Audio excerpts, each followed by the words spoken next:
Korangani, the epic saga of one man who became a patriot, a martyr, a legend.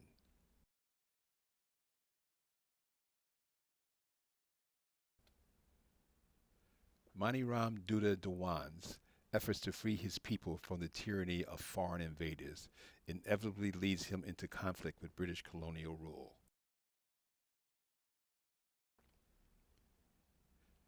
A real-life hero, Maniram's parents were counselors called Barua in the Ahom dynasty's royal court, which provided a comfortable, privileged life for him and his younger sister. They lived in a fortified royal city, which was called a charing, surrounded by what was thought to be an impenetrable wall. That is, until that defense was breached during a surprise attack by the Burmese army. Maniram, his father, and mother barely escaped the slaughter committed by the invaders. The memory of the atrocities he witnessed in the charing that day and the loss of his sister haunts Maniram for the rest of his life.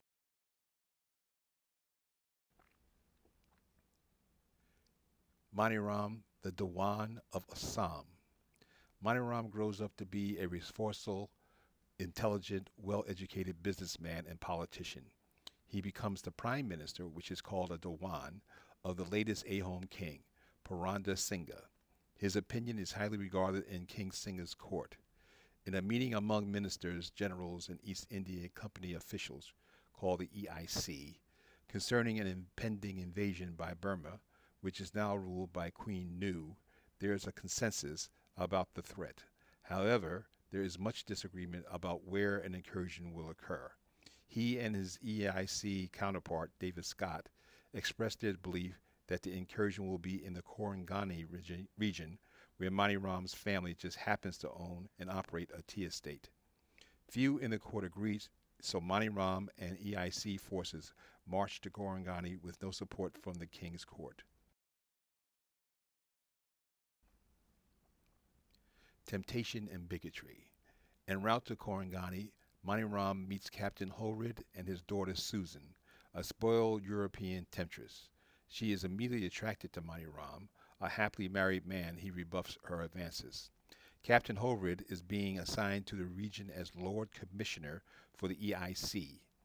Wary of his daughter's forbidden lust for Maniram, Holrid will ultimately become Maniram's judge, jury, and executioner.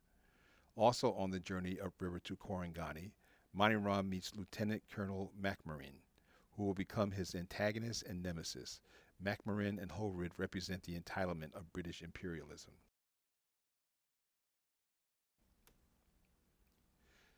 To the victor goes the spoils. They arrive in Korangani just in time to thwart an all-out Burmese invasion. A large battle ensues in which Maniram and EIC are victorious.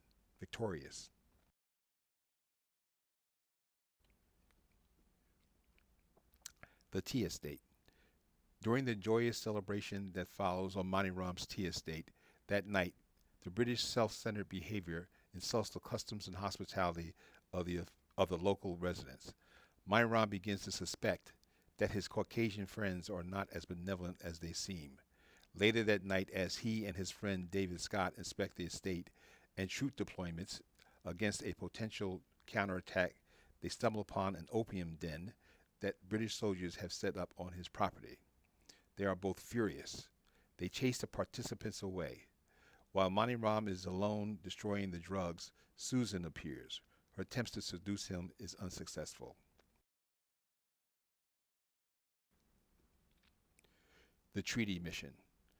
Maniram is asked by the EIC and King Puranda Singha to lead a delegation to Burma to secure a treaty with Nu. Everyone believes the mission will fail and Maniram will be killed. Still, Maniram agrees to go. Unbeknownst to anyone, he has a strategy that he believes will save his life in Queen Nu's court. One of Maniram's conditions for going is that a well-equipped garrison of sepoy cavalrymen be stationed near his estate to protect his property and family while he is gone. The British agree. These sepoy troops will eventually play a prominent role in the rebellion to come.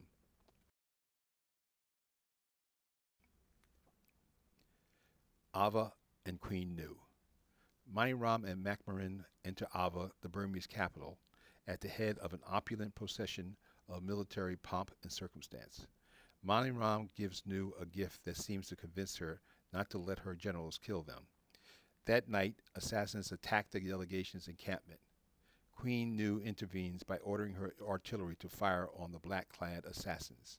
The next day, Nu presents the signed treaty and a gift in return to Mani Ram.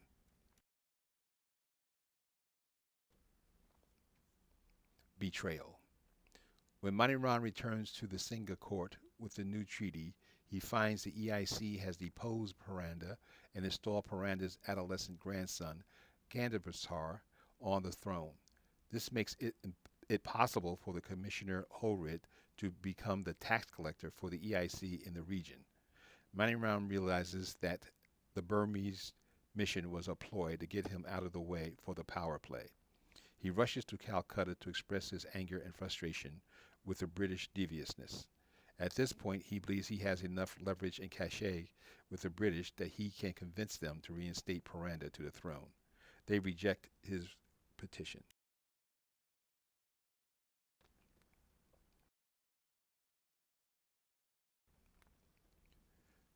Mani Ram's ace in the hole. The EIC seizes Mani Ram's estate and installs Macmarin as his owner, while Mani Ram is in Calcutta. His family is evicted and travels to Calcutta to inform him.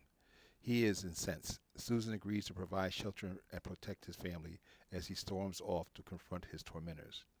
He finds David Scott and confronts him. David tells Mani Ram the decision to evict him was made above his pay grade. Mani Ram plays his ace in the hole. He hands David the box Queen Nu had given him. When David opens it, he sees an ornate bejeweled signet ring. David interprets the gift as confirmation of a personal agreement between Mani Ram and Queen Nu that they have formed a mutual alliance. So he believes that if Mani Ram doesn't get his land back, there will be another Burmese war. Mani Ram neither agrees nor disputes his interpretation.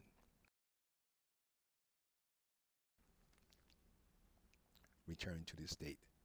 Mani Ram returns to the state with his family to find Macmarin hosting an orgy in his house.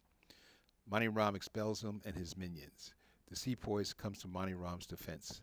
Despite his official orders to vacate, Macmarin is incensed and vows to return with a large enough force to dislodge Mani Ram once and for all.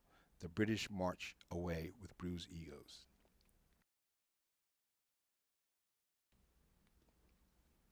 Someone blunders. One day, while surveying the damage to the estate, a sepoy rides up to Mani Ram to warn him that a large force of British troops is marching towards the estate. When Mani Ram rides out to intercept them, he finds the sepoy cavalry ready to attack the British troops. Mani Ram attempts to prevent the battle, but are rebuffed by Macmarin, who leads the British troops. When the battle begins, Queen Nu's forces appear on one flank of the British, and King Gandapasar's army appears on the other. The British troops are surrounded. They are massacred. The Korangani legacy. Mani Ram, despite his efforts, realizes that the revolt has begun and he cannot stop it. Although he tries valiantly to marshal the energy, the conspirators and sepoys are discovered by loyal British forces and defeated. The conspirators are arrested and imprisoned. Mani Ram and several of his co-conspirators are tried in a court adjudicated by Commissioner Horid, convicted and hung in one day. As his last request, Mani Ram is able to secure an agreement from David Scott that he will do all that is possible to keep ownership of the estate with Mani Ram's family. Scott's solution is an equal partnership between himself and Mani Ram's family, to own and operate the estate that would be recognized as legally binding in British courts.